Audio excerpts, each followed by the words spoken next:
Assalamualaikum warahmatullahi taala wabarakatuh.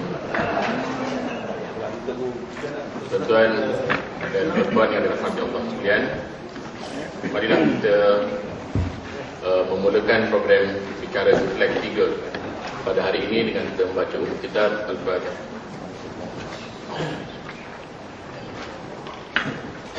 Alhamdulillah. Ya Allah.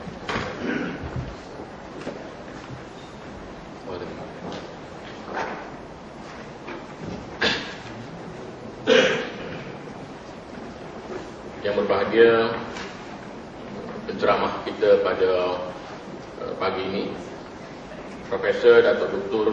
Mahmud Zuhdi bin Abdul Majid, mantan pengarah Akademik Pengajian Islam Universiti Melaya, yang dikasihi Ayahanda Profesor Selamat Hashim,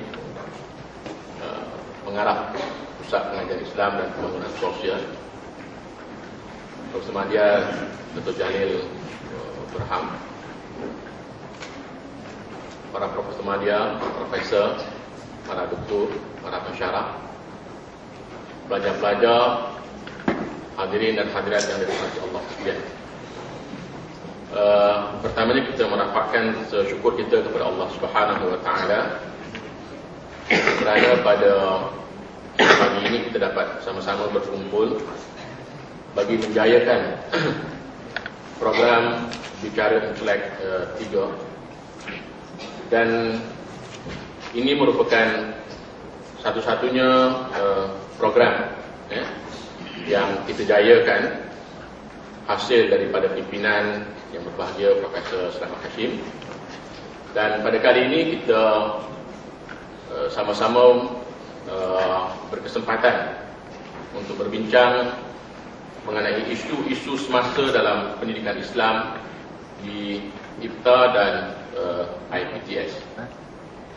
Dan kesempatan ini kita manfaatkan kerana kita didatangi oleh seorang tokoh, dan kita menjemput seorang tokoh yang cukup hebat, tersohor, Profesor Datuk Dr. Mahmud Zuhdi bin Abdul Majid. Oleh kerana yang berbahagia Profesor merupakan tokoh yang terbilang cemerlang dan gemilang, maka kita begitu beruntung pada pagi ini. Untuk tidak membuang masa, maka bagi memanfaatkan majlis ini, kita menjemput yang berbahagia Ustaz Abdul Hafiz bin Abdullah Al-Hafiz untuk membacakan doa. Dengan hormatnya dipersilakan.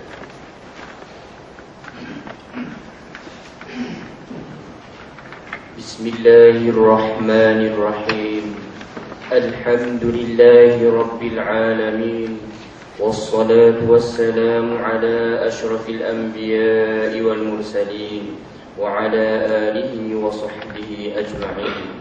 Allahumma rabbana ighfir lana wa li ikhwanina alladhina sabaquna bil iman wa la taj'al fi qulubina ghillan lil ladzina amanu rabbana innaka ra'ufur rahim.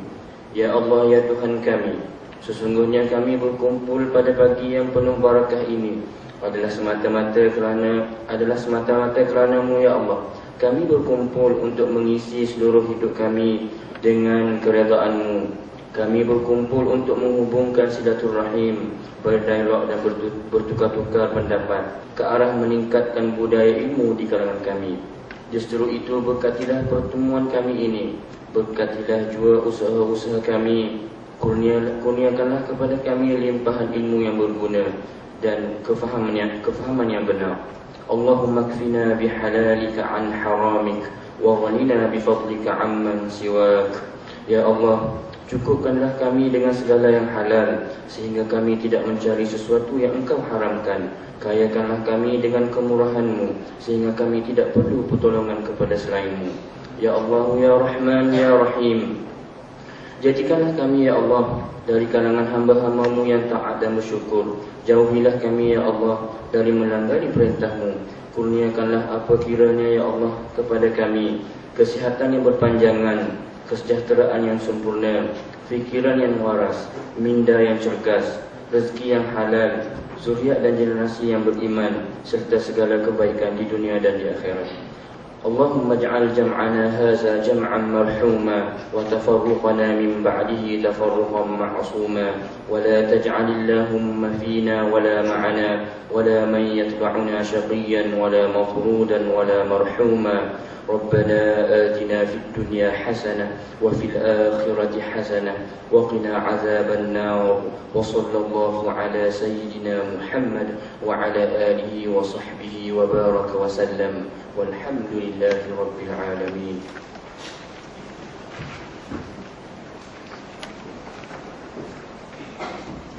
Terima kasih kepada yang berbahagia Ustaz Hafiz bin Abdullah. Untuk tidak membuang masa, majlis menjemput yang berbahagia Profesor Selamat Hashim, pengarah PPIPS, untuk memberikan ucapan halu-haluan. Dengan hormat dipersilakan.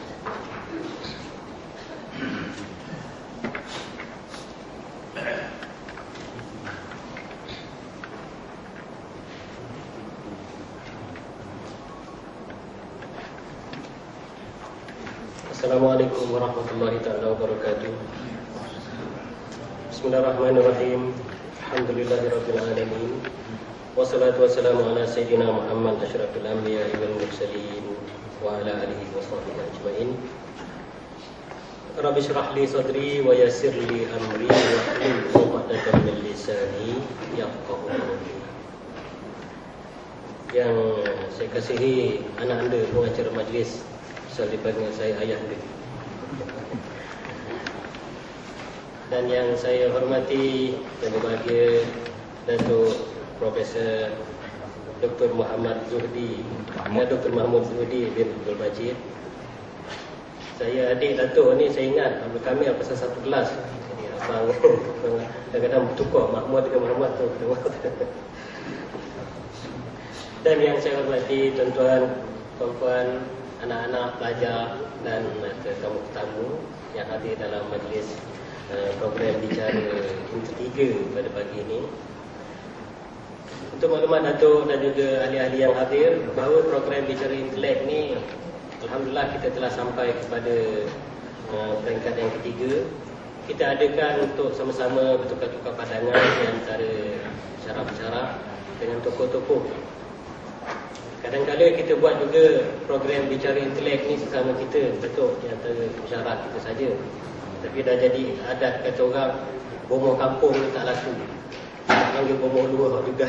Jadi kita undanglah penceramah di luar bersama-sama menjadi apa nama kata orang tu pemudah cara. Jadi alhamdulillah kita melahirkan program ini. Dan saya pun terima kasihlah kepada pihak universiti yang kata dalam bahasa Arab ni yatabanna, mengambil angkat program ini dan menjadikan program universiti kepada Encik Tajuddin. Dan begitu juga saya terima kasih kepada semua yang terlibat di sini. Program ini kita adakan pertama sekali tadi yang saya katakan untuk mengadakan bincangan di antara kita sesama bicara untuk menyelesaikan masalah-masalah semasa yang kita rasakan ada kait-mengaitnya dengan tugas kita di sini sebagai pendidik. Maka hari ini kita pilih tajuk yang ada kena-mengena dengan kita, iaitu isu-isu semasa dalam pendidikan Islam di IPTE dan IPTS. Sebenarnya untuk maklumat Yang Hormat Datuk dan juga tuan-tuan, bahawa kami di sini mengendalikan mata pelajaran pendidikan umum ataupun pendidikan wajib universiti.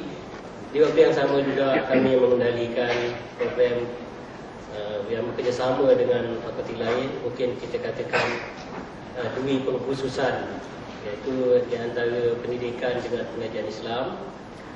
Jadi dalam masa-masa mengendalikan kursus-kursus ini, ialah sikit sebanyak kami kadang-kadang berhadapan juga masalah-masalah semasa. Antara harapan dengan kenyataan pun kami hadapi juga.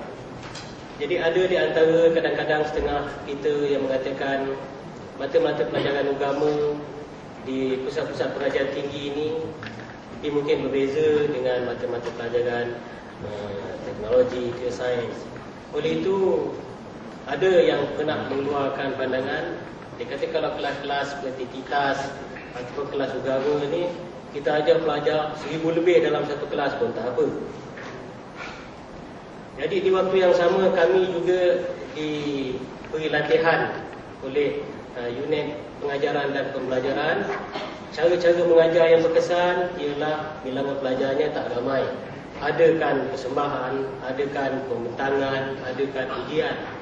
Jadi kalau dengan bilangan pelajar yang 1000 lebih begitu ramai, jadi kami tak dapat nak padankan antara harapan dengan kenyataan. Jadi sampai ada yang mengatakan kalau pelajar tu ramai satu kelas 1000 lebih, kita tak payah bayar gaji ustaz sampai banyak-banyak. Sebab apa bayar gaji ustaz banyak? Sikit pun tak apa. Jadi inilah untuk maklumat yang Pak Datuk, antara yang pernah kami alami, bukan di UTM ni lah, maknanya di beberapa tempat. Bagi ceramah-ceramah mata-mata pelajaran pengajian Islam ni dipandang, maknanya dia tidak seperti mata-mata pelajaran yang lain. Alih-alih tiba-tiba berlaku ketidakkeberkesanan pengajaran yang melahirkan kestabilan masyarakat, berlaku masalah yang tidak betul, lalu pendidikan Islam dipersalahkan. Macam mana guru-guru yang mengajar?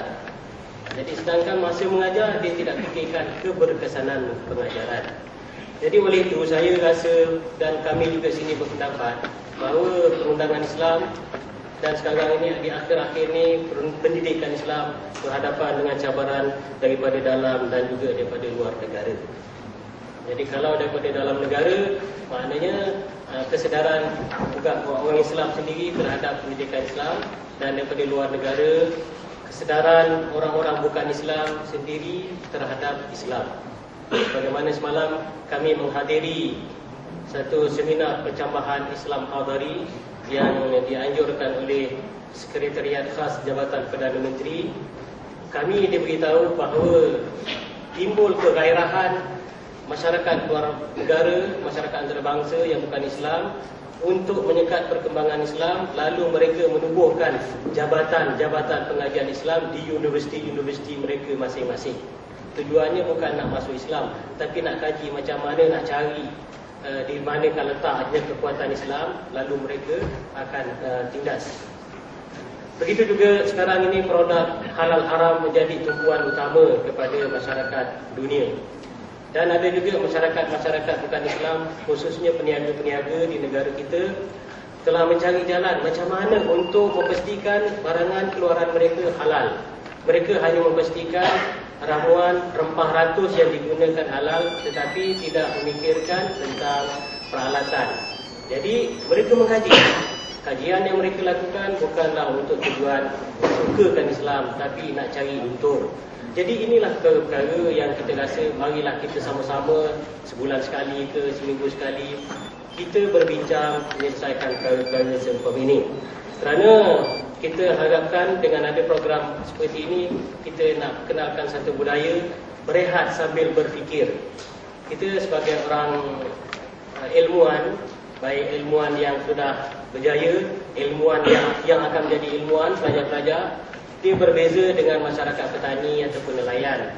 Ada masyarakat nelayan tak semualah, mereka berehat sambil main dam. Masyarakat petani berehat sambil isap rokok, main truk, main dam juga kadang-kadang, main catur. Tapi masyarakat ilmuwan dia berehat sambil berfikir. Itu hari yang TV1 datang jumpa saya, dia tanya, TV nak buat rancangan 24 jam, apa pandangan apa tuan kata dia? Saya kata saya sebagai pendidik, saya didik anak-anak saya. Jadi dia orang belajar sampai malam tengah malam. Saya hendak lepas dia orang belajar, kalau dia buka TV, dia boleh berfikir melalui TV. Kita perlukan maklumat, bukan gambar-gambar ataupun rancangan-rancangan yang tidak membantu pembangunan minda. Jadi itulah yang antaranya kami buat program ini untuk membantu kita dalam apa juga suasana kita mesti berehat sambil berfikir, menunggu sambil membaca. Sekarang bulan membaca, jangan menunggu tu tak ada buat kerja apa, berbual. Jadi kita takut rugi masa. Yang ketiga tadi untuk Muhammad Datuk dan juga kawan-kawan sekalian. Saya ada terbacalah hadis buku agama tu. Kalau tak betul tu saya tak dapat nak pastikan, tapi tuan-tuan menjadi satu dorongan semangat kepada saya. Kita ni kalau boleh jangan berhentikan menuntut ilmu, belajar. Kalau kita mati dalam menuntut ilmu ni, kita dapat mati syahid. Jadi itulah, walaupun kita dah tua ni, masih lagi teruskan pembelajaran. Belajar makna tak semesti hadir dalam bilik kelas secara resmi, tetapi dengan apa caranya. Itulah antaranya tujuan yang kami adakan program ini. Lagi satu yang saya tertarik hati dengan apa yang berbagi Datuk. Saya selalu mengikuti rancangan IKIM, selalu mendedahkan mengeluarkan petikan daripada buku yang ditulis oleh Datuk Profesor, iaitu Tokoh Kesarjanaan Sains Islam, dengan bahasa yang mudah, penyampaian yang begitu baik oleh juruacara dalam radio itulah. Jadi selalu yang dikeluarkan itu ialah sarjana kita, iaitu Al-Farabi, seorang yang tidak asing bagi mereka yang mengkaji tentang ilmuwan-ilmuwan Islam ni. Dan saya ujung tu dia ada cerita Farabi lah yang mencipta gambus. Sebab tu kan kat rumah saya ada gambus. Jadi kalau orang petikaikan aku kau main gambus, maknanya kalau Farabi sendiri mencipta gambus tadi, jadi takkanlah dia mencipta alat yang membawa dosa. Jadi itu yang saya rasa perkara ini jadi satu perkara yang perlu dipikirkan. Jadi tuan-tuan dan puan-puan, saya mewakili Pusat Pengajian Islam dan Pembangunan Sosial dan juga UTM amat berterima kasih kepada yang berbahagia Datuk Profesor kerana sudi datang ke majlis kita pada pagi ini, dan mungkin kita akan dari semasa ke semasa mengundang beliau dan juga tokoh-tokoh yang lain untuk datang kemari untuk kita sama-sama merawat masalah-masalah yang dihadapi pada masa ini, iaitu isu-isu pendidikan Islam, isu-isu semasa dalam pendidikan Islam di IPT dan IPTS ini. Saya rasa itu sajalah haluan-haluan saya.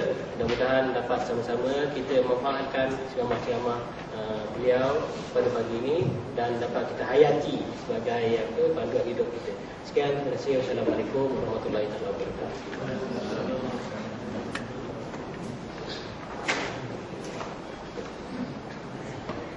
Terima kasih kepada yang berbahagia Profesor Selamat Hashim di atas kata-kata haluan yang telah beliau berikan sebentar tadi. Kalau mengikut buku atur cara program, ceramah yang berbahagia Datuk bermula pada 9.20. Jadi pada saya perlu memanfaatkan waktu dengan sebaik mungkin.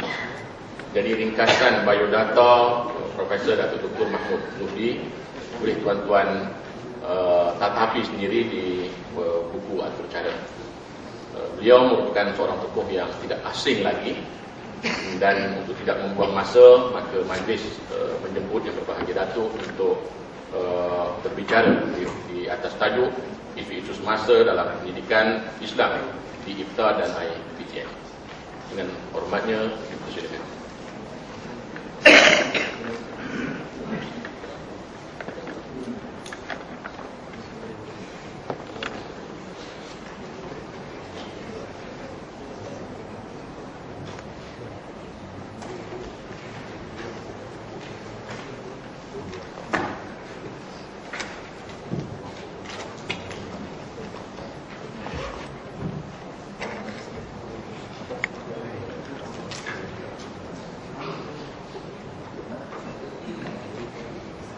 Assalamualaikum warahmatullahi wabarakatuh.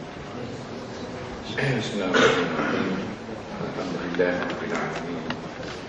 Wassalatu wassalamu ala asyrafil anbiya'i wal mursalin wa ala alihi wa sahbihi ajma'in. Subhanaka la ilma lana illa ma 'allamtana innaka antas sami'ul 'alim. Yang mulia Tuan Komisi, yang saya hormati Profesor Selamat Hashim, yang begitu banyak berjasa kepada tuan-tuan sekalian. Rakan-rakan saya, seterusnya saudara-saudara sekalian. Saya terkilat pasal gambar saya tadi gambar yang paling bodoh sekali.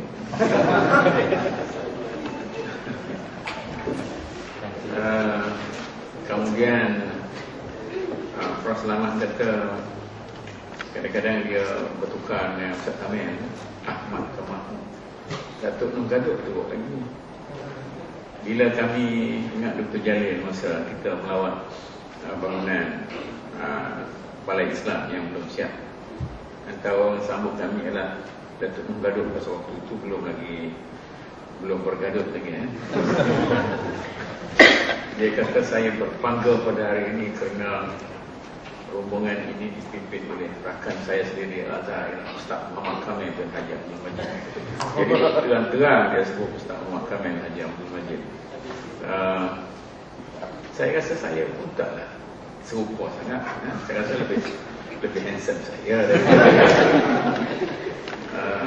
Walau bagaimanapun, itulah saya terima kasih lah sekurang-kurangnya kata orang zaman dulu, apabila Imam Ghazali itu dia ada dua beradik, satu Muhammad, satu Ahmad. Dulu orang lebih kenal Ahmad daripada Muhammad. Orang kenal Imam Ghazali melalui adik dia. Orang kata Ghazali itu abang kepada Ahmad. Kemudian oleh kerana Ghazali itu lebih masyhur daripada Ahmad, maka orang kenal Ahmad melalui Ghazali. Begitulah. Saya rasa itu satu pembuka kata yang manis kepada saya. Kemudian saya pun tak tahu latar belakang tuan-tuan dalam pengajian, sehingga semalam Dr. Sulaiman Kaniko ambil saya apa nak kita nak bicarakan. Dia pun cerita apa yang ada UKM. Saya rasa saya mempunyai tanggapan yang salah.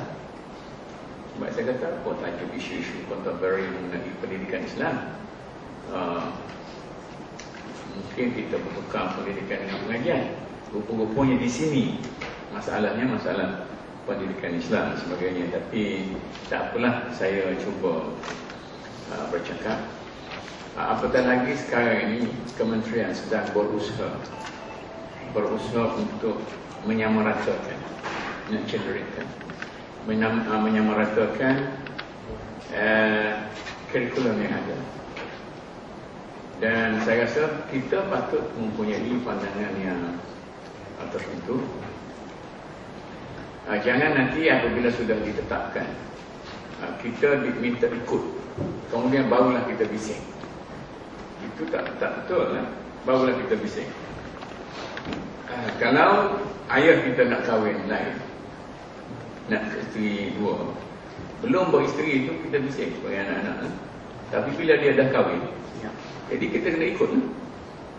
Jangan sampai masa dia bising-bising nak kahwin, kita senyap. Bila dia dah kahwin dua, barulah kita nak hantar dia. Tak boleh. Jadi sekarang ni masalahnya, kementerian sedang berusaha, macamlah di bidang yang lain, sedang berusaha untuk menyelaraskan segala program yang ada.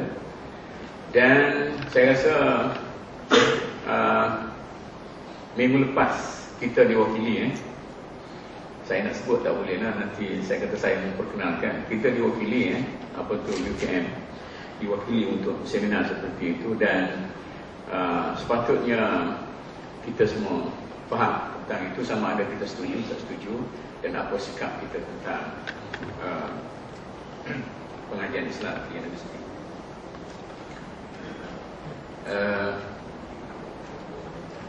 Macam mana ni?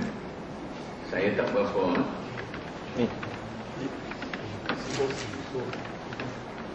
Okey. Jumpa. Itu isu semasa bagi saya, tapi mungkin bukan bagi tuan-tuan.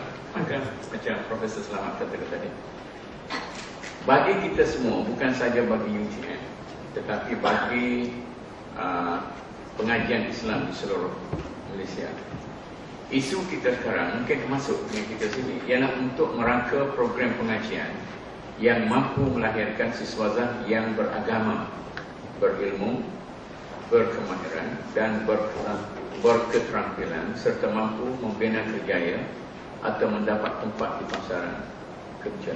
Itu isu kita sekarang. Orang kata orang lulus pengajian Islam ni tak berketerampilan. Menteri kata dia pergi ke Al-Azhar, jumpa dengan 2-3 orang pelajar dalam lift. Bukan saja tak tegur, senyum pun dia. Saya selalu sebut kepada pelajar-pelajar di Akademi Islam, kadang-kadang orang kata pelajar-pelajar pengajian Islam ni ataupun orang Kelantan kata hajat. Sebenarnya kita bukan betul hanya, tapi kita takut ke orang. Jadi kalau kita dalam apa-apa perayaan besar, golongan ustaz ni biasa dia berkumpul sama sendiri. Pengalaman saya di Akademi Islam dulu lah, masa saya jadi pengarah dulu, bila ada satu perayaan besar, bila ustaz-ustaz tengok saya menguzur dia di sini, dia pergi berkumpul. Dia pergi macam semut musim, apa tu, musim terkujur kan, dia berkumpul sama dia. Bila saya lari, dia pun lari ikut sama. Jadi maknanya kita tidak bersedia untuk berbicara dan berkumpul dengan orang lain. Orang menganggap kita ada satu perasaan ego, tapi sebenarnya kita ada satu psikologi rendah diri yang terlampau mendalam dalam diri kita, tak sanggup berketerampilan dalam masyarakat, dan itu satu penyakit kita. Sama ada penyakit guru atau penyakit para pelajar kita. Begitu juga orang kata orang belajar agama ini tidak mahir, cakap pandai tapi buat kerja tak betul. Itu saya pun tak tahulah sama ada satu realiti ataupun satu tohmahan, satu sikap prejudis. Tetapi nyatanya masa saya duduk jadi pengarah dulu pun, saya punya sekretari ni dia becok sikit mulut dia tu. Puan Aminah ni becok sikit mulut. Dia membebel. Bebel. Bila sampai masalah-masalah dia membebel. Kata Aminah, apa bebel ni? Dia kata ini macam mana lah yatim, kau macam mana lah aitim, kau macam mana lah yatim, macam mana. Saya kata apa tu? Apa yatim, yatim, aitim tu? Cuba tengok, pasal apa im tu? Itu Islam dia kata. Itu nak penyakit dia. Pasal mereka itu daripada institusi Islam, ada satu sifat yang khusus, tak pandai kerja. Tak pandai kerja. Sama ada tuan-tuan setuju dengan saya ataupun tidak.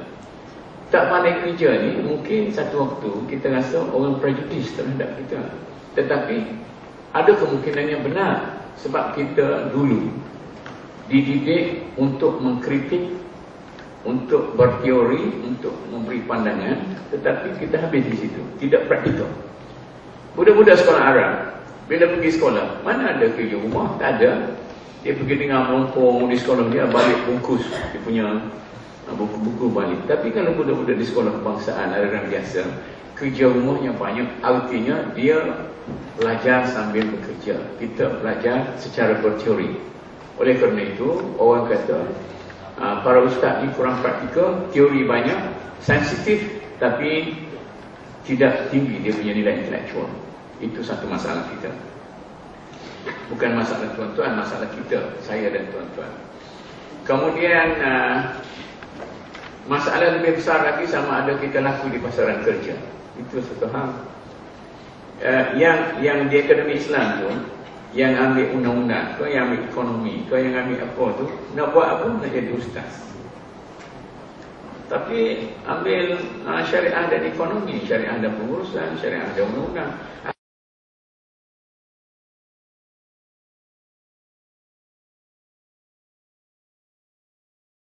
Akhirnya jadi ustaz. Kalau sekiranya peluang nak jadi ustaz tu tutup, nak jadi apa kita? Kalau kita tak laku di pasaran kerja, patutnya kita boleh membina kerjaya kita sendiri. Tak boleh juga. Ini masalah kita. Kalau ini masalah kita dahulu, tak sepatutnya berlaku kepada anak-anak kita. Sebab adalah menjadi kewajipan kita untuk menyediakan peluang pendidikan, untuk melahirkan manusia yang lebih baik daripada kita sekarang. Silapnya para ustaz kita, ada di kalangan para ustaz kita, orang yang title ustaz macam saya, macam tuan-tuan ni, dia nak melahirkan pelajar macam dia. Itu bila di Kelantan kita ni, Ada kecenderungan untuk menubuhkan kembali pondok-pondok. Pasal nak lahirkan orang macam Tok Kenali, nak lahirkan orang macam Tuan Guru Tabang semua sekali, sebab dia anggap sebagai guru-guru yang berwibawa. Saya kata kalau bawa Tok Kenali hidup sekarang, dia bukan Tok Kenali zaman dulu. Banyak kekurangan yang ada. Tapi oleh kerana dia hidup dalam suatu masyarakat yang jauh lebih rendah daripada dia, maka dia adalah masyhur. Tapi kalau bawa dia ke sini sekarang, saya pernah tanya pelajar saya, mana lebih baik awak dengan Ahmad Ibn Hanbal, Al-Imam Asy-Syafi'i, Imam Hanafi, Imam Ahmad Ibn Hanbal, mana lebih baik dengan anda? Kata dia beribu-ribu kali lebih baik daripada kita. Saya tanya lagi, adakah dalam semua aspek? Ya, dalam semua aspek. Saya tanya lagi, Imam Syafi'i pandai bawa motosikal? Tak pandai. Dia pandai bawa, dia pandai naik kuda sampai tak payah pakai dia punya, tak payah pakai tali kekang tu. Hebatnya dalam sokat.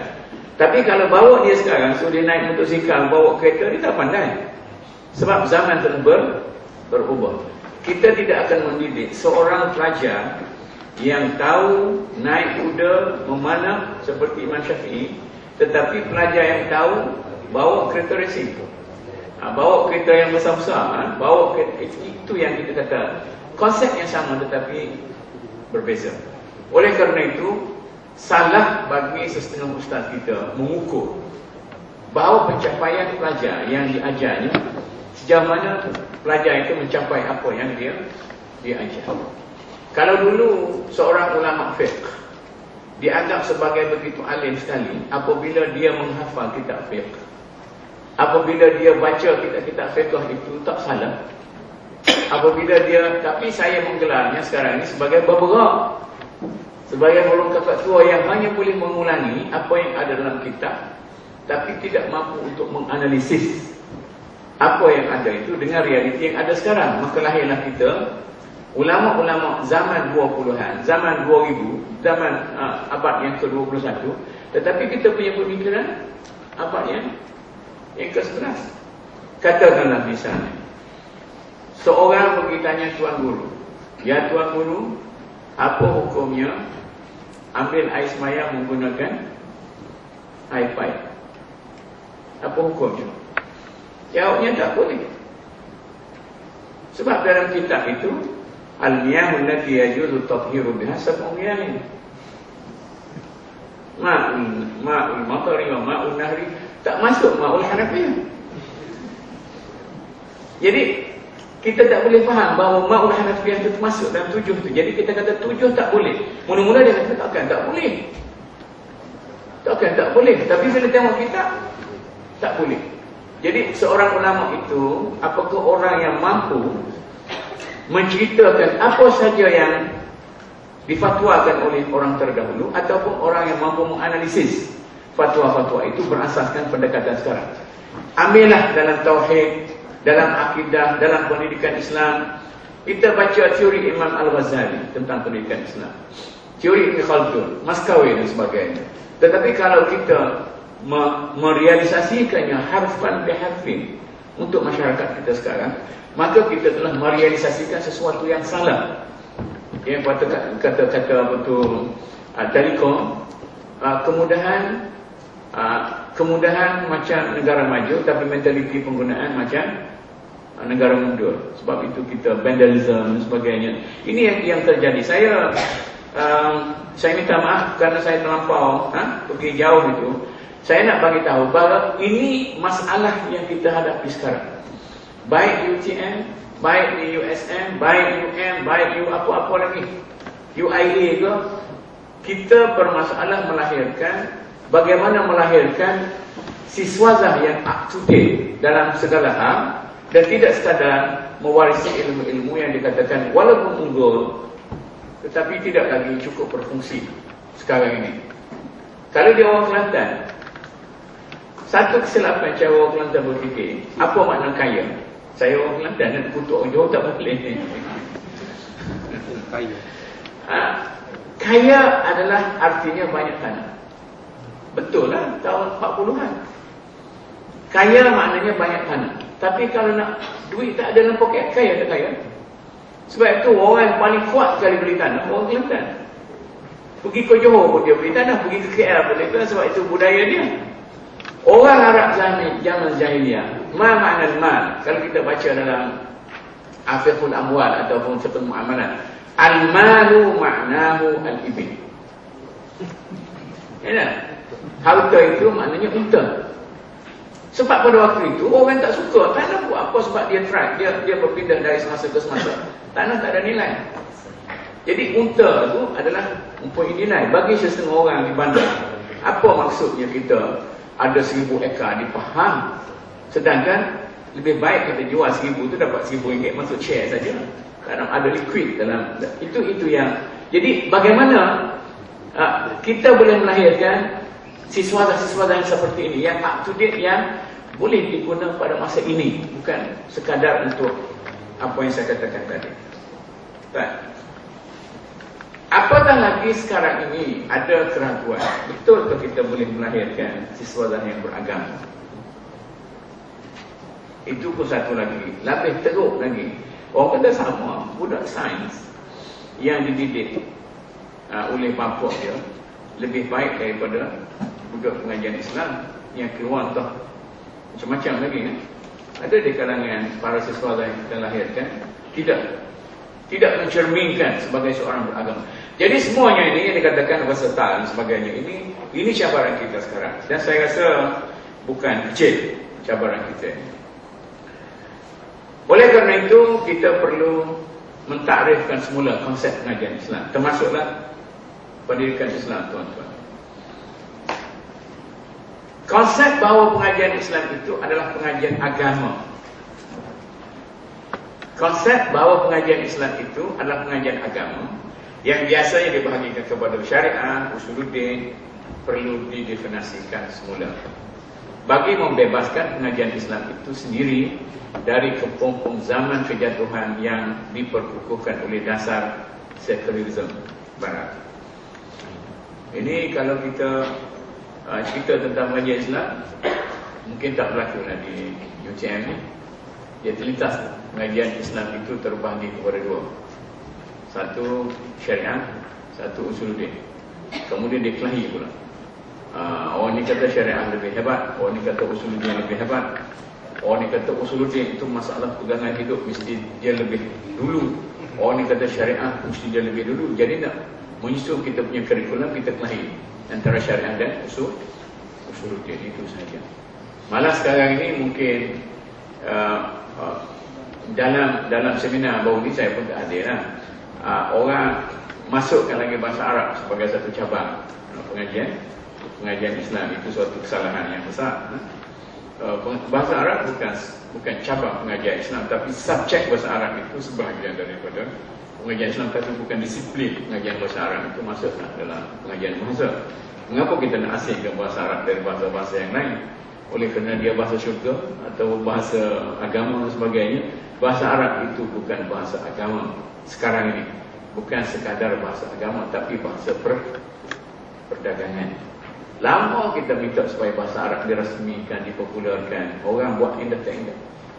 Tapi bila kutu-kutu negara Arab datang, orang Arab datang di airport tu ramai, malah dia telah menubuhkan kelab malam Arab pun ada di KL tu, Layalil Arabiyyah. Tarian gelek pun ada, macam-macam kita. Jadi dengan kerana itu bahasa Arab pun sudah dipopularkan di di Malaysia. Walau tak betul, saya dengar semalam dia kata An-Nidaul Akhir, kata sakit telinga, tak apalah. Tapi artinya bahasa ini bukan bahasa agama, bukan bahasa kitab, tapi bahasa untuk hidup dan ekonomi. Yang itu mesti dibariskan begitu. Soalnya sekarang ini, apabila kita nak melepaskan diri kita daripada kepompong lama, kita mesti mendefinisikan semula apa artinya pengajian Islam itu. Apakah mesti bersifat tradisional, pembahagian syariah kepada usuluddin yang bermula sejak daripada zaman Abbasiyah. Mula-mula Islam itu syariat saja dah. ala syari'atin minal amri fattabi'ha. Kemudian syariat Islam itu terkandung dalam Al-Quran dan As-Sunnah. Cuba saya sebutkan satu misal, nanti lepas ini. Kemudian apabila dalam zaman Abbasiyah cabang pengajian tentang falsafah, mantik dan sebagainya begitu terpengaruh kerana telah berlaku interaksi dengan Yunani dan sebagainya, maka lahirlah satu, kita katakan satu suasana cemburu kawasan pemikiran falsafah dan sebagainya, maka lahirlah Usuluddin. Kemudian apabila akidah itu, Usuluddin itu berkembang dengan begitu besar sekali sehingga melahirkan Syairah, Mu'tazilah dan sebagainya, lahirlah satu golongan yang agak sekular pemikiran. Lahir satu golongan yang agak sekular pemikirannya, iaitu golongan Mu'tazilah. Dan golongan Mu'tazilah ini melihat ilmu itu jangan ditumpukan sangat kepada ilmu nakli, maka mereka inilah yang mula-mula sekali merombak minda pada waktu itu supaya kita melihat kepada barat di mana ada sains dan teknologi. Dan oleh kerana pada waktu itu orang-orang Syiah dari segi politiknya kalah. Ini kita kena tengok orang politik ni baik yang kalah daripada yang mana. Bila orang Syiah itu kalah dari segi politik, dia kata dari segi politik kita sudah kalah, maka mereka tumpu pada soal-soal akademik.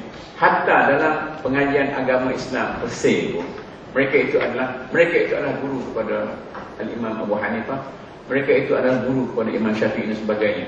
Soal kita tidak terima dalam masyarakat kita ialah kerana kita tidak mau memecah belahkan masyarakat kita kepada Sunni, Syiah, Syafi'i dan sebagainya. Tapi Syiah sebagai Syiah itu okey, tidak ada masalah. Itu kita jelaskan, bukan kita kata ini kafir, ini sekular, ini apa semua sekali. Sebab Islam itu adalah luas. Ada rombongan-rombongan daripada Universiti Saudi 2 tahun lepas datang ke bilik saya. Dia kata dia nak cerita tentang Wahabi ni, nak cerita tentang sekian-sekian. Dia kata taftarif ummati ala sekian-sekian 70.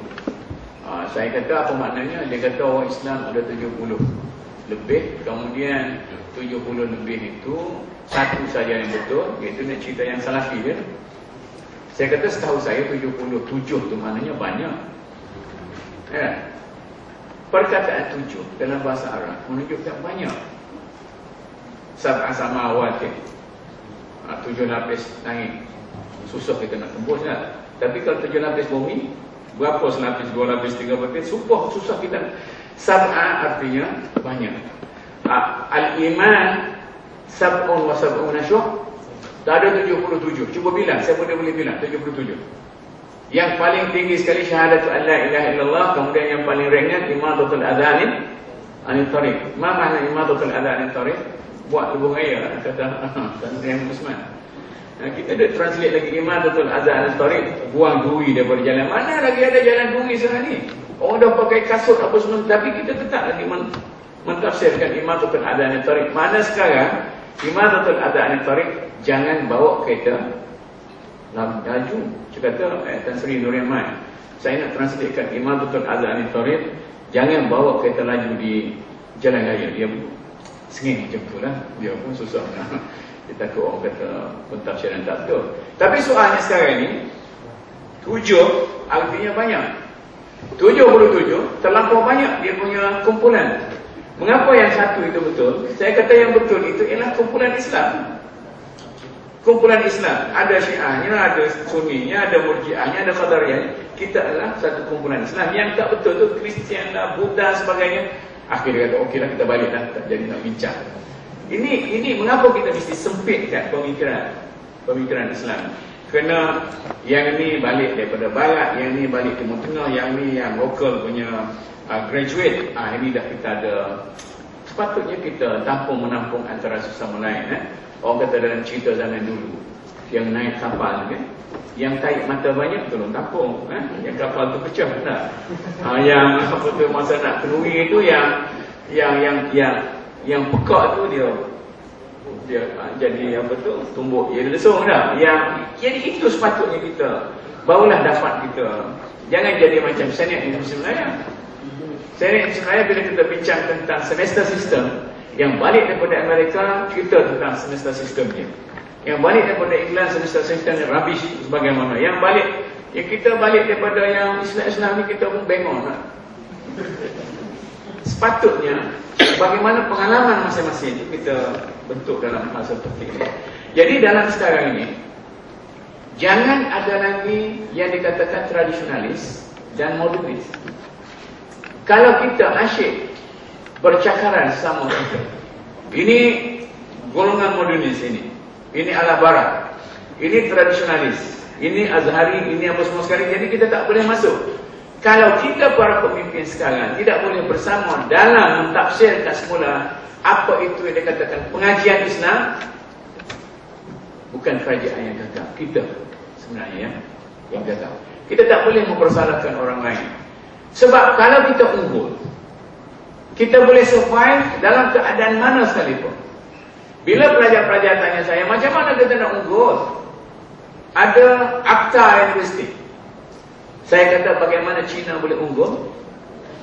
Walaupun ada keistimewaan Putra, dengan kuasa yang ada sedikit, yang diberikan oleh perlembagaan, bagaimana mereka itu sampai hampir lebih kurang 70% dah, hampir 80% menguasai ekonomi dalam negara kita. Walaupun tidak ada kuasa otonomi, tidak ada kuasa yang, kerana mereka itu unggul dari segi itu. Jadi kita kalau diberi satu ruang yang sikit,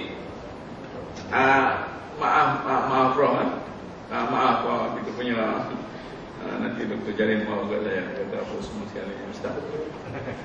Kita di sini boleh bagi ruang yang sedikit, tapi kalau kita unggul, peluang yang sedikit itu dapat kita lahirkan sebagai satu keunggulan yang baik. Tapi kalau kita asyik mengatakan kita peluang sikit, kita diremehkan, orang tidak bagi muka kat kita, orang kata, itu macam Prof kata tadi kan, orang kata kita ni begini, belajar 1000-1000. Tapi tidakkah Soekarno itu, tidakkah Soekarno itu boleh memerdekakan Indonesia dengan ucapannya? Saya masa kecil-kecil tunggu 17 Ogostus duduk kat radio, ayah kata buat apa tu? Nak dengar Soekarno berucap. Apabila berlaku konfrontasi, dia kata Malaysia, Sontoloyo, saya pun tepuk tangan seorang. Pengaruh Soekarno, okey, pengaruh Nasir, pengaruh Tito, pengaruh Nehru, dan segala-galanya ini adalah mereka yang boleh menggoncang dunia ini dengan air liur. Saya tidak nak kata bagus kalau kita dilampaukan 1000 kemudian kita ucap. Tetapi bila kita berada dalam keadaan yang sukar, kita boleh melakukan sesuatu sesuai dengan keadaan yang sukar, sehingga orang dapat melihat bahawa keunggulan itu akan berada di mana-mana asalkan kita ni unggul. Letak dalam keadaan yang sukar, kita boleh perform sebagai seorang yang sukar. Pengalaman saya sebagai orang tua, berapa tahun Prof Selamat? Tua saya muda Prof? Okeylah, katalah 4-5 tahun. Saya dengan Kamil, tua saya 50 tahun. Tapi orang kata muda saya daripada dia. Itu joke kita lah. Apabila saya tidak lagi menjadi dekan fakulti syariah pada waktu itu, ini mungkin terjalin zaman dia, saya kata saya sudah 5 tahun jadi dekan syariah. Okey, cukuplah. Saya nak tumpukan kepada akademik penulisan. Tiba-tiba pentadbiran akademik Islam menghadapi zaman bankrupt. Macam tadi, orang itu macam ini ahli hadis, ini ahli tamadud, ini ahli ini. Jadi saya pun akhir sekali saya terpaksa dijemput. Pada waktu dijemput tu saya seronok duduk UKM. Saya ada office kat Universiti Melayu. Yang rasminya saya pun pergi buat sikit-sikit di UKM. Ada situ orang bagi bilik sikit, dia pergi undang-undang dan sebagainya. Jadi saya seronok. Tiba-tiba orang panggil balik, kamu pegang. Bila saya nak pegang tu, orang kata naik chancellor kita bukan orang boleh berkawan dengan orang. Dia ni prejudis kepada orang Islam ni. Pendaftar tengok body dia kecil, tapi dia punya apa tu pengurusi, apa tu Tan Sri Bashir, lagi teruk. Jadi saya kata macam mana nak buat? Jadi bila kita masuk sikit, rupa-rupanya tak kena kita. Terang saya katakan, tak kena kita. Malam pertama naik chancellor kata kita nak sembahyang ajar pasal sekian-sekian. Jadi jangan marah, jangan ikut. Dia kata, Ustaz, pergi jadi imam. Saya kata, imam sembahyang ajar tu siapa dia boleh, tak mesti Ustaz. Nampak? Kemudian kalau suruh doa, Ustaz, doa Ustaz. Takkanlah Ustaz yang doa, orang lain pun boleh doa. Jadi soal agama ni bukan soal. Jadi Ustaz jadi imam sembahyang, jadi doa, jadi habis. Peranan itu saja. Jadi dari semasa ke semasa, rupa-rupanya kalau kita boleh memperkenalkan diri kita sebagai sesuatu yang lain, maka orang mengenali kita sebagai sesuatu yang lain. Sesuatu yang lain.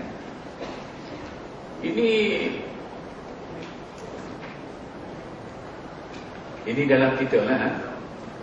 Dalam satu perjumpaan, dia kata Taslim Bashir kata tu, okey,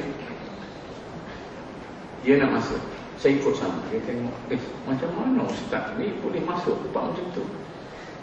Bila masuk tu, bila orang tu yang Tan Sri tu layan kita lebih baik pada layan dia, barulah dia rasa.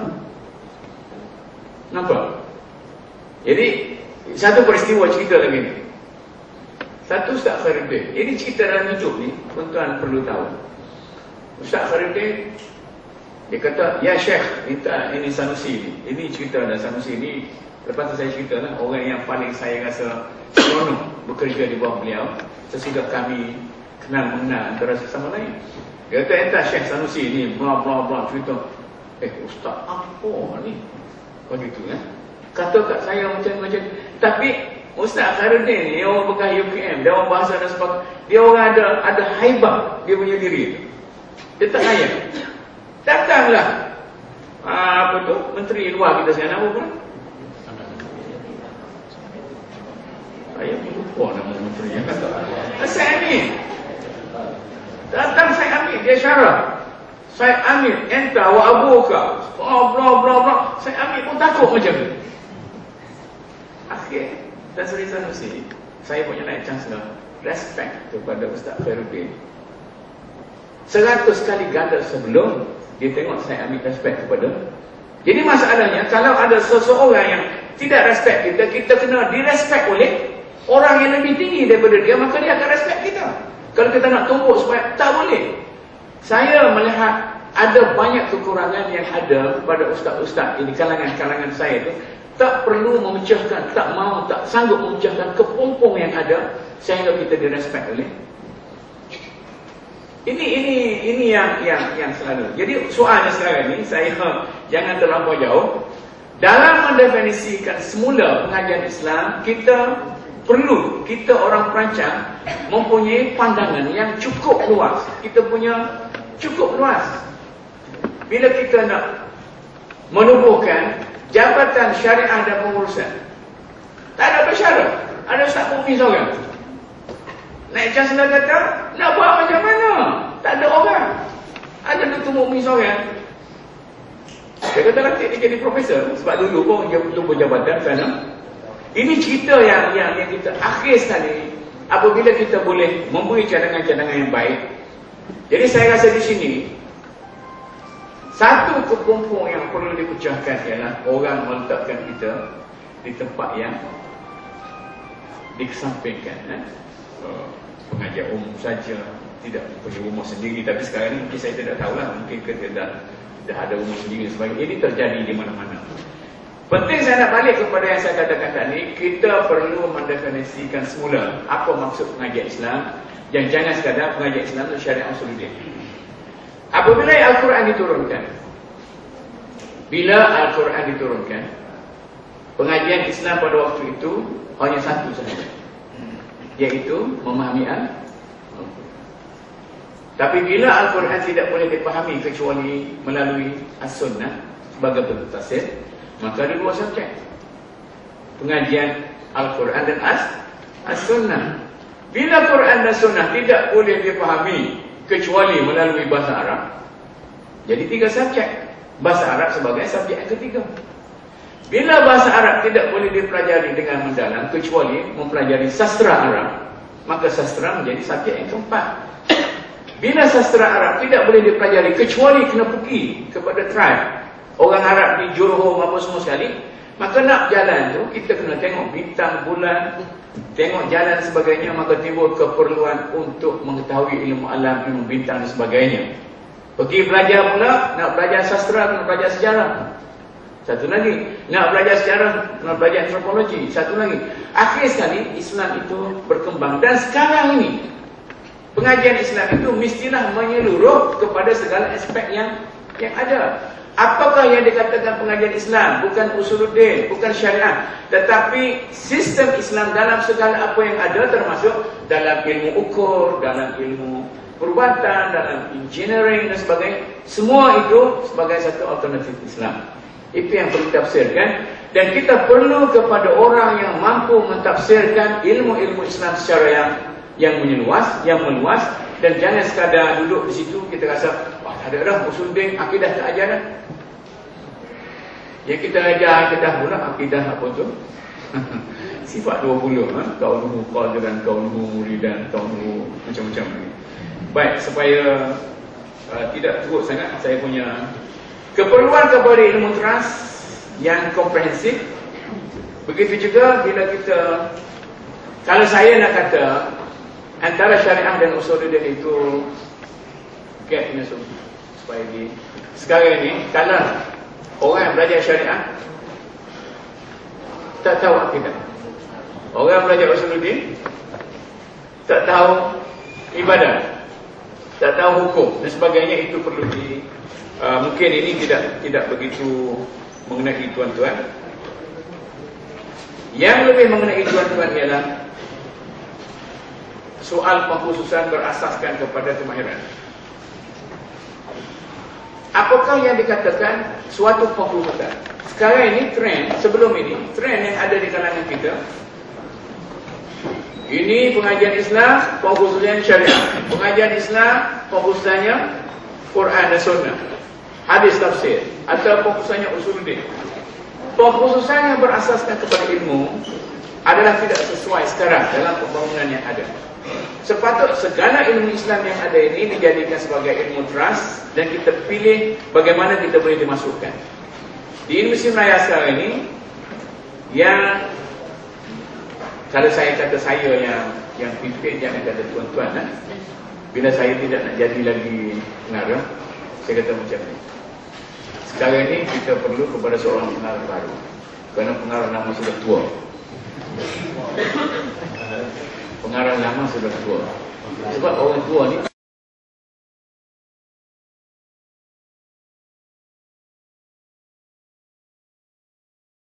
pikiran dia konservatif lah.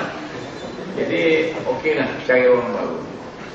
Cari orang baru adalah seorang okey. Tapi wahai pengarah baru, saya nak bantu dari segi perkembangan akademik. Ini saya nak cerita. Saya nak bantu dari segi perkembangan akademik. Sampai sekarang saya yang pegang perkembangan akademik itu. Dan sampai sekarang ini kita telah buat persiapan untuk merubah semula, segala apa yang ada. Sebab apa yang ada sebelum ini sudah pun berumur lebih kurang 8 tahun, dan umur kurikulum 8 tahun terlampau tua. Dalam konsep yang ada, sepatutnya review kena dibuat dalam masa 5 tahun sekali. Kata Tuan Aziz, 5 tahun sekali sudah maksimum. Jadi sekarang ini kita cuba mempersiapkan. Kita sedang membuat wacana untuk mempengaruhi, ada lagi pandangan-pandangan yang konservatif yang mengatakan saya ada bidang ini, saya ada bidang ini, mesti degree dalam bidang. Mengapa tidak ada bidang degree yang dikatakan sarjana muda pengajian Al-Quran dan As-Sunnah? Itu adalah logiknya. Mengapa tidak ada satu degree yang bernamakan sarjana muda tamadun? Sekarang ini Islam Habari, tamadun Islam, sejarah Islam.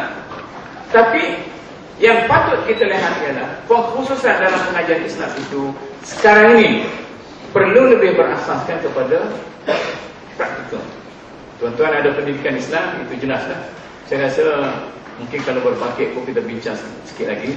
Tetapi sepatutnya, saya pun tidak tahu di mana kita punya sains muamalat dulu. Masih berjalan ataupun sudah? Sudah indah. Sepatutnya itu yang pengurusan muamalah, sains muamalah, masalah perekonomian, masalah ini yang artinya dalam kerangka ini tuan-tuan lebih beruntung dengan saya, dengan kami. Apabila kita merangka di Negeri Melaya sarjana muda pengajian Islam dengan sains gunaan, sarjana muda pengajian Islam dengan sains gunaan. Kata pengarah JPA, pengarah apa tu, profesor apa kita, dia kata saya nak suruh macam Datuk buat, kita nak suruh IT buat, Sukui buat. Saya kata beza antara kami dengan mereka itu. Kami mempunyai banyak fakulti sains. Lebih separuh daripada subjek yang diajar itu adalah daripada fakulti sains. Dan saya tengok lebih responsif. Itu saya nak pujilah orang engineer sains ni. Lebih lebay daripada orang sastra. Kita nak buat joint program dengan sastra, begitu lihat. Tak bolehlah, kami tak cukup lah, kami banyak kerja lah. Tapi bila buka kepada orang sains, teknologi dan sebagainya, okey, kita boleh. Jadi segala hal itu, jadi saya nak cadangkanlah, kalau sarjana muda sains muamalat itu cukup baik kalau nak diperjuangkan supaya kita dapat apa tu, kemahiran itu merupakan satu pengkhususan kepada kita. Tapi kita betul-betul kena apa. Kemudian tapi UUN telah buat pengurusan muamalat. Kita pun akan buat kita sarjana muda pengurusan muamalat. Kemudian pengkhususan ganda. Ini menyentuh tuan-tuan. Menteri kita dah cakap, dia kata pengajian Islam ni lusuh, tak tahu, tak boleh nak buat kerja apa. Sarjana muda pengajian Islam pun tak tahu nak buat apa. Dia kata kita kena gandakan dengan komputer, kita kena gandakan dengan bla bla bla bla. Saya berpendapat ini berbeza dengan apa yang telah kita buat sarjana muda pengajian Islam dengan sains gunaan. Yang ada dalam sarjana muda pengajian Islam dengan sains gunaan bukan ganda sifatnya, tapi sifatnya integrasi. Itu dua sifat yang berbeza. Kalau pelajar Islam, pelajaran komputer, okey, dia boleh buat komputer dia, Islam dia, akhir dia buat. Yang kedua akan menghilangkan peluang untuk kita menghidupkan kita punya tradisi pengajian Islam. Kita perlu menghidupkan perubatan Islam macam Prof kata tadi. Al-Farabi mesti dihidupkan. Pasal apa Al-Farabi? Ini jangan serius, jangan betul, jadi serius sangat. Ada dua riwayat. Mungkin dia daripada kampung Parab, Al-Farabi. Satu lagi sebenarnya bila dia buat kampus ni tak jadi. Dia buat bunyi beng tak ada dia punya ujung. Tiba-tiba dia buang, kemudian kampus dia itu oleh kerana dibuang lama dimakan oleh tikus. Itu bagi tips pada kita punya prof. Dimakan oleh tikus. Dalam bahasa Arab tikus tu al-fa'run. Ya, al-fa'run, tikus. Jadi bila dimakan oleh tikus ada lubang kan di bawah tali tu, barulah bunyinya bagus. Deng deng deng deng. Dia dalam muzik Arab dia kata al-audu dan dadani wa tabtu tab tabani. Ini cerita pun kalau tuan-tuan nak tanya mana yang haram mana yang halal. At-tabtu tab tabani tok macam wal-audu dan dadani. Jadi semua orang kata yang berpalu itu halal, yang bertali itu haram. Sebenarnya pada waktu itu yang berpalu itu muzik tradisional Arab, yang bertali itu biji berat. Tapi sekarang ini sama saja dah. Itu kita cerita baliklah dengan Prof kita. Tidak lagi menjadi asas yang bertali dan yang berpukul. Jadi bila dia punya gambus itu di orang Kelantan kata kena krik, dah krik. Tahu krik kan? Itu bahasa yang paling tepat sekali kata Datuk Sozaki, krik. Tahu krik. Dulu kata bocor dah. Projek-projek yang bocor. Tapi sekarang ini tak kata bocor lagi. Projek yang tiris. Tiris dan bocor tu lain. Bila dia tengok tikus ni yang bocorkan, maka bunyi hidup dia kata al-fa'ru abi. Jadi al-fa'ru abi jadi al-fa'ra. Itu macam itu Abu Hanifah tu. Abu Hanifah tu ada orang kata pasal pok dia tu pandai buat pipe air. Jadi Abu Hanifah itu cerita lain. Soalnya saya nak kata kepada tuan-tuan, double major minor bukan satu jawapan pada pandangan saya. Kita perlu melangkah lebih ke depan. Kita perlu dalam bentuk integrasi. Artinya, kalau saya minta contohkan, sains muamalat, di dalam itu ada teori muamalat yang telah disokong oleh data-data muamalat yang baru. Kita sekarang ini sedang menghidupkan fiqh. Kita katakan segala data penyelidikan yang baru kita akan gunakan untuk mengkoreksi fiqh yang ada. Saya cadangkan kepada seorang pensyarah kita yang buat dalam bidang pendidikan Islam. Saya kata cuba anda tuliskan satu kertas kerja yang berbunyi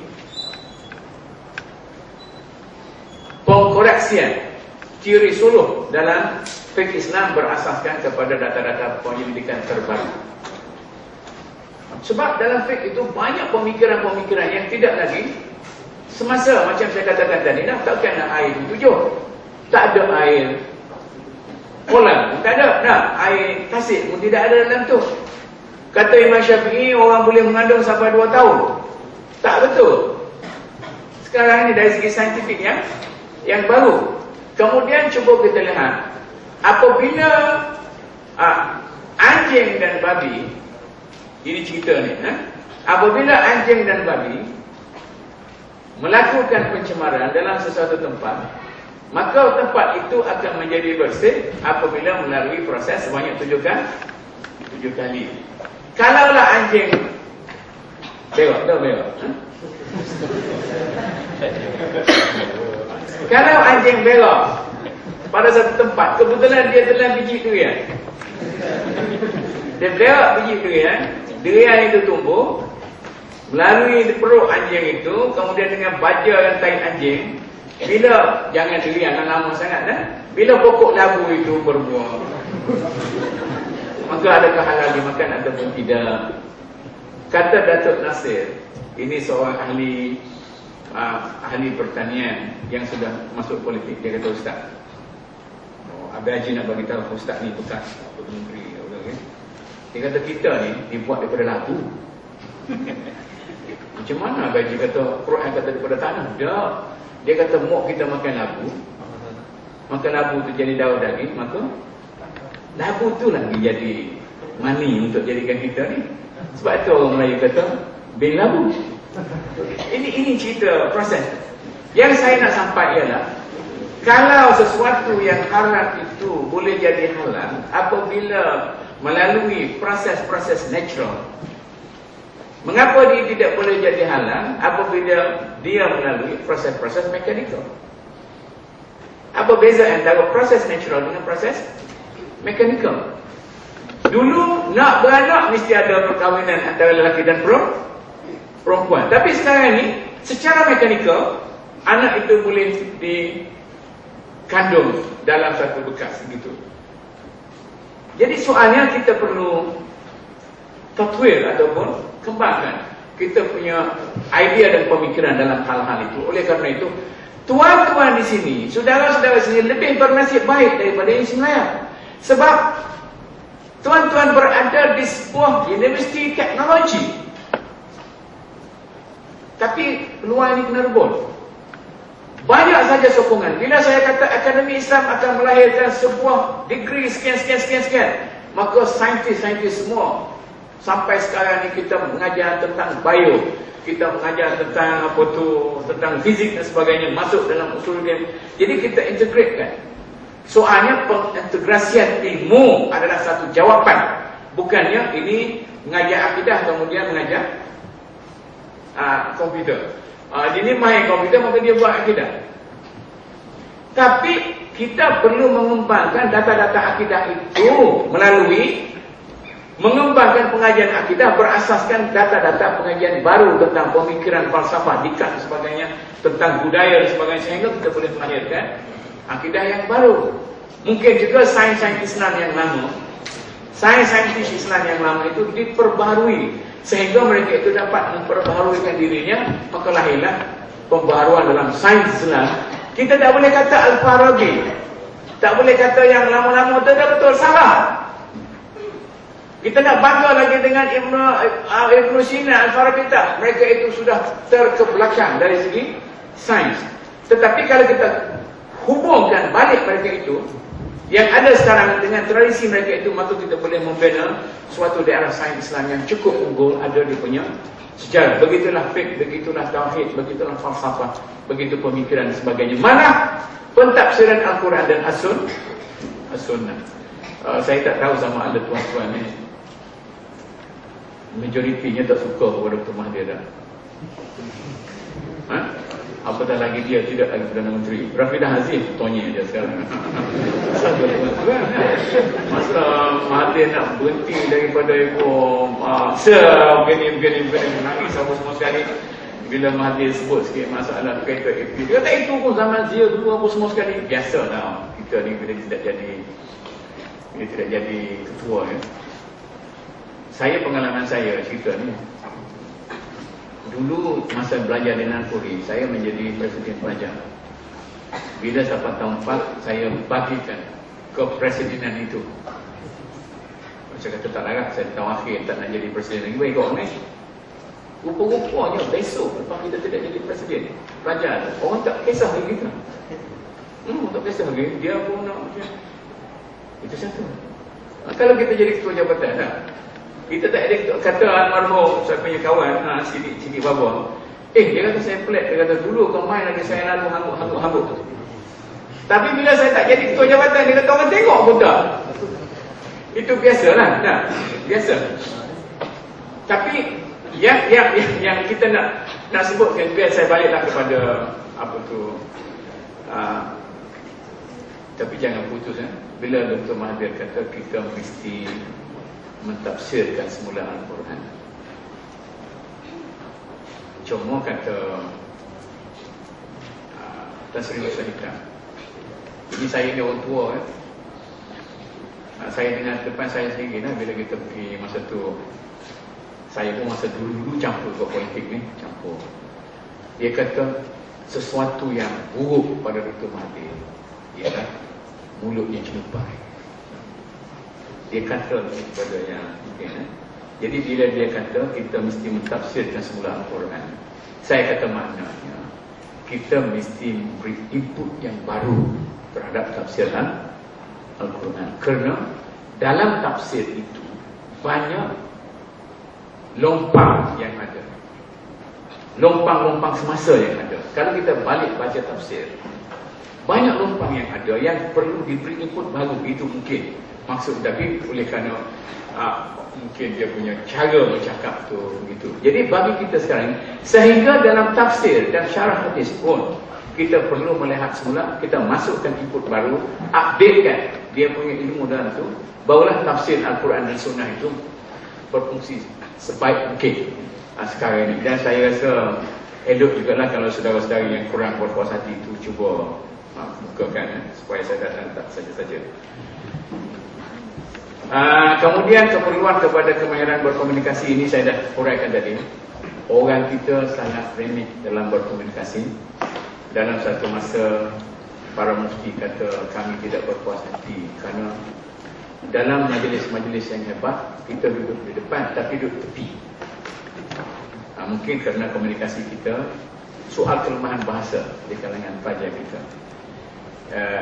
Orang di Eropah, bulan lepas saya dijemput pergi ke Geneva. Cerita bukan nak cerita ni, ada satu Red Cross Persatuan Antarabangsa, dia nak tengok pandangan ustaz-ustaz ni lah, daripada Malaysia, daripada Pakistan, daripada apa semua, bagaimana nak menyelesaikan soal kelahi Amerika dengan Timur Tengah apa semua sekali. Mula-mula sampai dia kata, minta maaf lah, dia kata kita di sini kita cakap Inggeris tak berapa pasal. Padahal saya kenal dia pasal pada saya. Tapi kita di sini lebih utama kepada Jerman dan Perancis.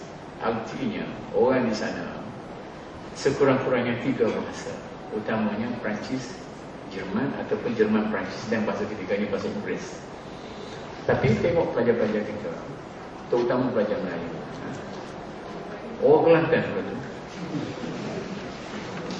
orang Kelantan Melayu baku pun dia tak cakap. Dia cakap Kelantan dia. Duk cakap ni bagus-bagus ni. Ini di mana ni? Di England ke, di Paris ke? Cakap begini. Jumpa orang Kelantan bunyi. Kelantan? Bila Kelantan tu dengar, mana dah tinggal orang lain. Muduk mana? Dia muduk sini dah macam habis. Padahal kata budak-budak yang arif, budak-budak Cina yang belajar cakap bahasa Inggeris tu sebenarnya 80% tak betul tak? Tapi cakap bunyi macam bahasa Cina, cakap Inggeris kan? Macam bahasa Cina. Tapi itu cara orang. Jadi oleh kerana itu saya rasa dari segi bahasa berkomunikasi pun sekurang-kurangnya kita ada dah bahasa Melayu itu dah tak betul. Ustaz boleh bahasa Melayu kan? Ustaz boleh baca Melayu macam khutbah.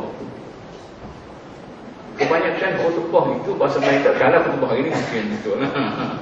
Tapi banyak khutbah-khutbah yang tak betul bahasa. Sebab tu orang kata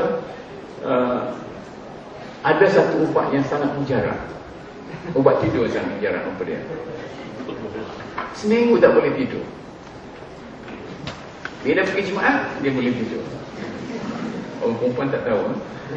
Artinya maknanya satu adalah faktornya adalah faktor bahasa. Jadi satu lagi ialah penguasaan terhadap alat-alat komunikasi moden.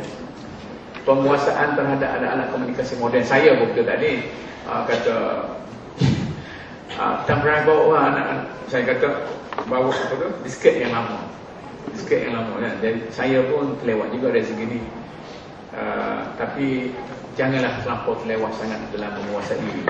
Kadang-kadang ustaz-ustaz kita yang dia kata saya tua dah, tak sempat dah nak ikut orang muda dah, tak sempat dah nak ikut orang muda. Tapi sebenarnya soal bagaimana tuan-tuan boleh menggunakan telefon dan telefon bimbit, begitulah kita tahu menggunakan komputer dan sebagainya, akses ilmu dan sebagainya. Itu yang saya rasa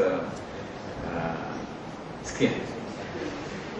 Saya tu tak ada. Saya ingat sekian ni ada tepuk. Biasanya saya masuk dah bukan sentuhan tepuk sini. Biasanya saya masukkan tepuk. Sebab sekarang orang Islam tak nak tepuk dah. Sebab orang Islam tak nak tepuk. Saya kata kepada seorang pensyarah saya, Rahana, kamu ni cukup lepas buat satu research mengenai apa hukumnya tepuk tangan. Dia buat research. Tepuk tangan itu halal, bukan haram.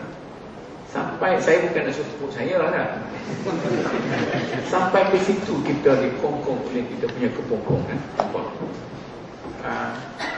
Nak tepuk tangan tak boleh. Akhir sekali bila dah sedap sangat orang tu bersyarah kan, kita pun kenyang macam tu ya. Okey tu tak okey tu. Tak tahu nak tepuk takut apa semua sekarang. Jadi di akademi Islam kita tradisi, bukan hari ni jangan tepuk takut nifak kan. Kalau tepuk hari ni hipokrisi. Jadi jadi tradisi di kalangan orang Islam kita ni, kalau apa pun kita tepuk gitu. Dulu pas subuh gantikan tepuk dengan takbir.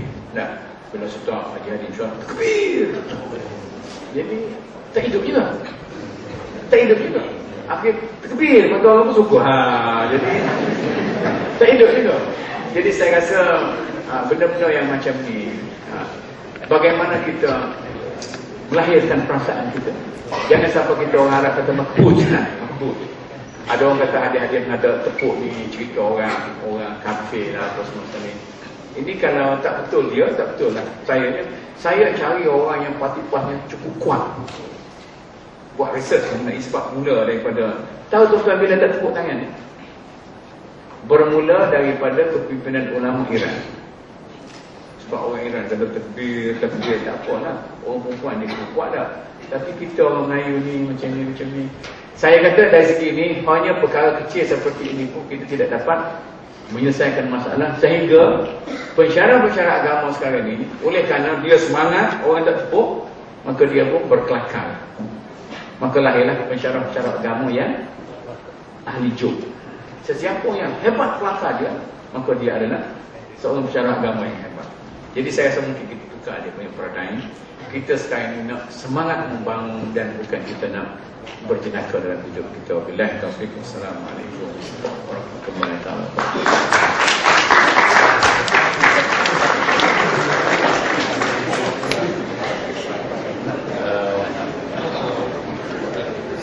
Majlis mengucapkan ribuan terima kasih atas ceramah yang telah diberikan oleh berbahagia Datuk Profesor Mutafuni bin Abdul Mahdi untuk memberikan sedikit ruang keselesaan dan sebelum saya membuka ruang ataupun sesi soal jawab, saya suka respon kepada apa yang disebut oleh Yang Berbahagia Datuk mengenai hadis yang menjelaskan tentang kita berpecah 72 dan 73. Apa yang disebut oleh Dr. Yusuf Al-Qardawi dalam Sofwah Islamiah. Dia kata dua hadis ini tidak disebut di dalam Bukhari dan Muslim. Sedangkan kedua-dua syekh hadis ini sangat prihatin dalam soal hadis. Maka Qardawi memandang kemungkinan dia meletakkan Bukhari dan Muslim mengatakan pada pandangan Qardawi, dia kata bimbang disalahguna soal isu perpecahan sehingga satu saja masuk surga. Kemudian yang kedua, Qardawi mengulas, takkanlah pecahnya sampai 73 lebih dahsyat kufurnya, lebih dahsyat dolalahnya berbanding dengan kufur dan dolalahnya Yahudi dan Nasrani. Jadi dua hujah ini sangat menarik. Okey, kita berhenti di situ dan tuan-tuan boleh tatapi dan baca sendiri buku Sofwah Islamiah oleh Profesor Yusuf Al-Qardawi. Okey, sekarang kita buka ruang kepada saudara-saudara untuk sesi soal jawab. Silakan.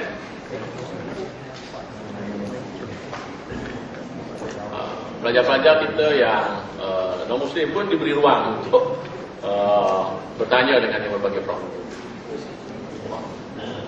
Saya bukan nak tanya, tapi cuma nak buka jalan saja.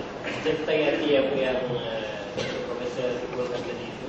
Mungkin terima kasih lah kepada Datuk banyak beri kita pandangan-pandangan baru tentang sains muamalat. Sebenarnya kita pernah mengadakan seminar sains muamalat dan hasil daripada situ kita telah membuat kereta kerja untuk menubuhkan kursus di UTM ni. Kereta kerja pertama kita nak buat dalam ijazah pertama lah, ijazah sarjana muda sains muamalat.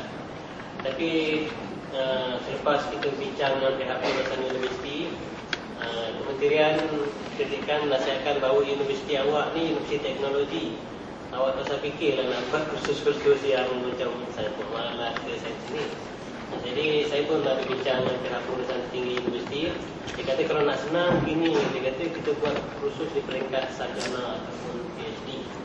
Kerana ini tidak melibatkan kerjaya lah.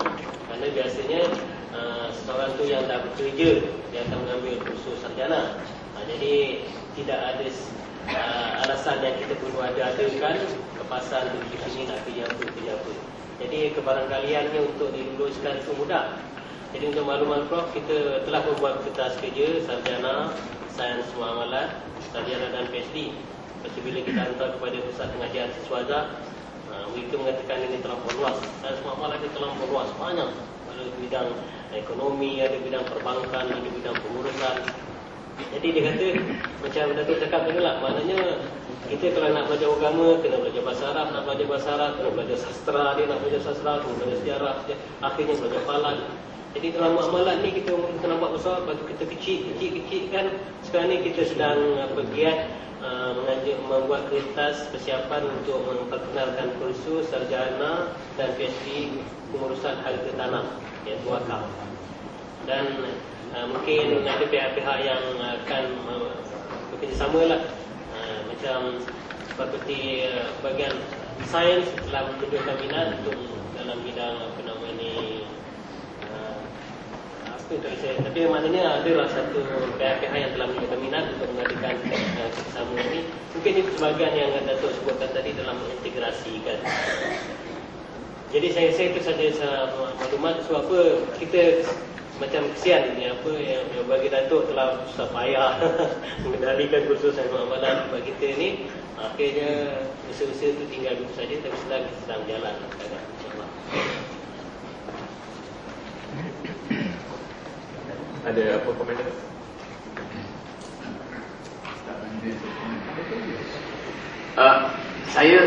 Saya tahu pasal itu contoh saja. Bagaimana UTM mempunyai sumber-sumber saintis dan teknologi yang boleh memberi input kepada kita untuk menghidupkan kita punya Islam.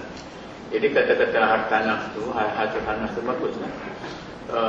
Kita boleh campurkan. Cuma janganlah ini yang teknologinya, ini yang Islam itu mungkin tapi bagus juga kalau nak buat MBA. Sekarang ni mungkin sains muamalat dia banyak di KUIM ada, di UM ada, kemudian UM pun walaupun dia jadi penasihat semua kepada program, tapi dia terlewat pasal dia dah ada apa semua sekali. Sebab sekarang ni untuk menjadi penasihat bank-bank perdagangan pun